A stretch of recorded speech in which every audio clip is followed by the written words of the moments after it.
এই ঘোষণাপত্রের মধ্য দিয়ে রাজনৈতিক দলগুলোর তরফে আবারও প্রতিশ্রুতি ব্যক্ত করা হয়েছে যে বাংলাদেশ একটি বৈষম্যহীন, দুর্নীতিমুক্ত, ফেসিবাদ মুক্ত একটি রাষ্ট্র কাঠামো আমরা পাব। এবং একই সাথে এই ঘোষণাপত্রের আরও পরিপূর্ণতার জন্য আমরা দীর্ঘ সময় ধরে সরকারের কাছে যে দাবিগুলো জানিয়ে এসেছিলাম তার কিছু বিষয় এখানে অনুপস্থিত থেকে গেছে। আমরা যদি একেবারে শুরুর সময়টাতে খেয়াল করি, উপনিবেশ বিরোধী লড়াইয়ের কথা বলা হয়েছে, কিন্তু এই ভূখণ্ডের মানুষের উপনিবেশ বিরোধী লড়াইয়ের অন্যতম রেফারেন্স পয়েন্ট 47কে এখানে উল্লেখ করা হয়নি। আমরা মনে করি যে বাংলাদেশের এই ভূখণ্ডের এবং সার্বভৌম রাষ্ট্র পাওয়ার পেছনে 47, 71 এবং আমাদের 24-এর যে আন্দোলন, ওদের স্বপ্ন পূরণে পাশে থাকতে পেরে আমরা গর্বিত। তার সকল কিছুর একটি সম্মিলন এই ঘোষণাপত্রকে আরো সমৃদ্ধ করতে পারত। এই ঘোষণাপত্রে শহীদের সংখ্যার ব্যাপারে প্রায় 1000 শব্দবন্ধ ব্যবহার করা হয়েছে, অথচ জাতিসংঘের রিপোর্টে 1400 জন মানুষ এই অভ্যুত্থানের সময়কালে শহীদ হয়েছেন। এই পরিসংখ্যান আমাদের সকলের জানা।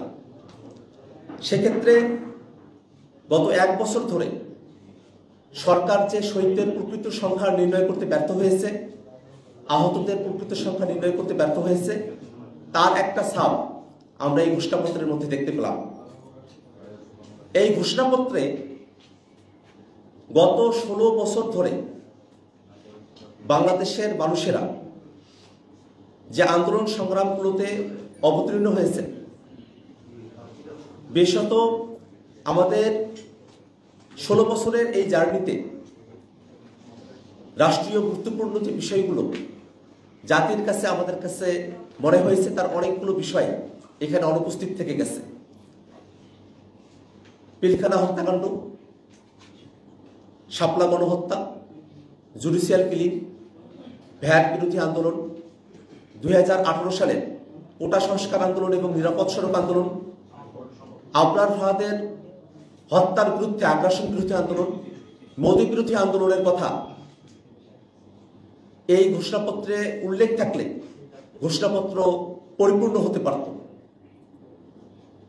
আমরা মনে করি যে গত 16 বছর ধরে বাংলাদেশের মানুষেরা আরো অসংখ্য আন্দোলন সংগ্রাম করেছেন, কিন্তু ইতিহাসের এই পরতে যে ঘটনাগুলো আমাদের জাতীয় জীবনে দীর্ঘমেয়াদী ছাপ রেখে গেছে, সেই ঘটনাগুলোর উল্লেখ করা আমাদের জাতির জন্য গর্বের বিষয় হতে পারত।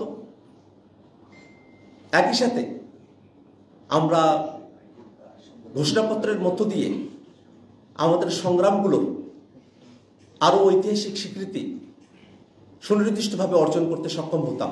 For more updates, follow us on Facebook, subscribe our YouTube channel, get the latest update on www.daily-sun.com.